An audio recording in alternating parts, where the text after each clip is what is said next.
Strokes. They can actually happen to anyone, and they impact nearly 800,000 Americans every year. Now, while treatment options have really come a long way, recognizing the early signs can still make all of the difference. So joining us to discuss from Tulane University School of Medicine is neurosurgeon Dr. Kendrick Johnson. So thank you so much for waking up with us. Thank you for having me. It's such an honor to be discussing this important topic on Stroke Awareness Month. Well, I think it's so important because we think maybe older people just get it. But talk to us a little bit about what a stroke is and how common it is. By the way, I'll talk to you. Stroke is a very common disease in the United States. So about 800,000 Americans have a stroke every year. It's estimated that every 40 seconds someone has a stroke. And unfortunately, about every 3 minutes someone dies from a stroke. Hey guys, New York here. Just calling to confirm our interview coming up at 10 after today. You're talking to Dr. Kendrick Johnson about Stroke Awareness Month. Which causes blockage of blood flow to the brain. Okay, cool. Who are we talking to today?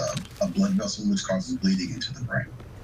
Now, are there any symptoms we should be on the lookout for? For how long? Yes, ma'am. So this is the most important part of this whole conversation is recognizing the signs and symptoms of stroke. Okay, we will. And when will the easiest way to recognize those signs and symptoms is the acronym FAST, where F stands for facial drooping, A stands for arm weakness, S stands for speech, meaning the difficulty producing or understanding speech, and T stands for time. If you recognize those signs and symptoms, T stands for time to call 911. And what would you say are some of the biggest advances we've seen in stroke treatment recently?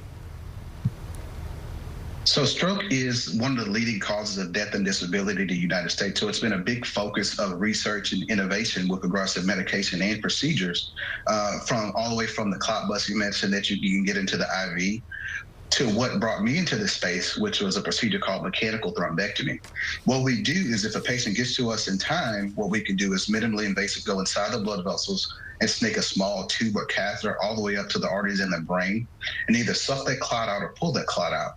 And the goal of that procedure is to turn what would have been a very large stroke, which can really disable or kill a patient, into a much smaller stroke that can be recovered from, sometimes completely. Oh my goodness, that's incredible. So who would you say is most likely to experience a stroke, and what can we do to reduce their risk?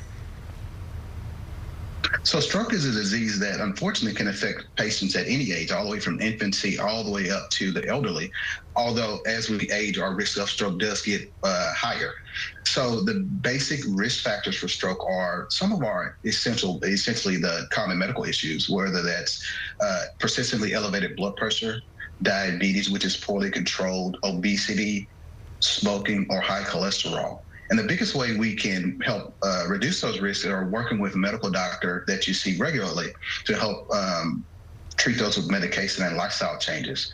Another thing that we can do for ourselves is increasing our physical activity as our society becomes more sedentary.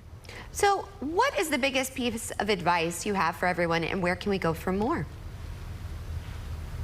So my biggest advice is that if you experience these symptoms, don't sit around, don't wait. A lot of people try to sleep it off, unfortunately. But if you experience those symptoms, get to medical attention and let us check you out, make sure it's nothing really bad going on.